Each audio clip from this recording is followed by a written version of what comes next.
با مقصد ترغیب و تشویق قانون‌های ملی، قانون جمهوری تاجیکستان درباره تنظیم عنعنه و جشن و مراسم‌ها در جمهوری تاجیکستان، قانون جمهوری تاجیکستان درباره مسئولیت پدر و مادر در تعلیم و تربیت فرزند و بلند برداشتن معرفت حقوق شهروندان با همین راه پیشگیری ویرانشوی اویله‌ها در ناحیه واسع واخوری سودمند دایر گردید. این واخوری طبق نقشه چهاربینی‌های ریاست ثبت اسناد حالت شهروندی ولایت ختلان در منطقه کلوب از ناحیه واسع آغاز یافت. در برآمد سردار ریاست ثبت اسناد حالت شهروندی ولایت زینت‌الدین سفرزاده قید گردید که در دوام 10 ماه سال روان در ولایت 1400 عدد اویله‌های ویران شده به قید گرفته شدند. این حالت تشویش‌آور ارزیابی گردید. این نشان داد نظر به سال‌های گذشته زیاد میباشند. از اویله‌های جدا شده 1250 نفر کودکان زنده یتیم ماندند. در ناحیه واسع در 10 ماه سال 2017 77 اویله‌ها ویران شدند.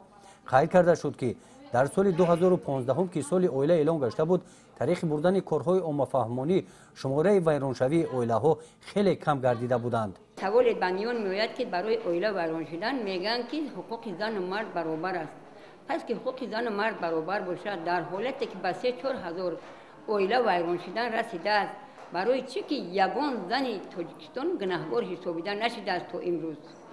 برای چی فرزندای ما بچه ها میروند در فدراسیون مهنت میکنن، عذاب میکشن، مشقت میکشن، با کسل و چیزات دچار میشوند، میآیند تا اونها میآید که زنها با واسطه تلفنی با چند آدم هم صحبت میشوند.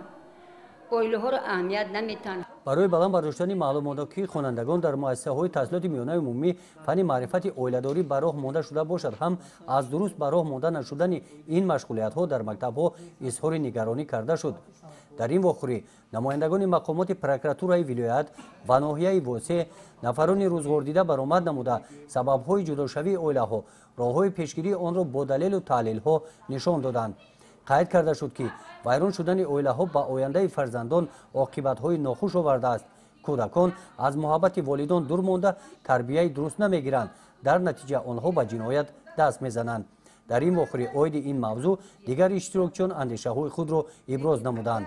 در واخوری پیشنهاد کرده شد که با جلب سابقه‌داران، اویله‌های روزگار دیده، نمایندگان جماعت‌های شهرک و دهات، مقامات‌های حفظ حقوق، گروه‌های کاری تشکیل نموده عاید پیشگیری ویرانشوی اویله‌ها، ترغیب قانون‌های ملی در دهه‌ها با ساکنان واخوری و صحبت‌ها دایر نمایند. گزارش خواجه نظری خدای نظر ظهور و از ناحیه واسع برای برنامه اطلاعاتی نوید.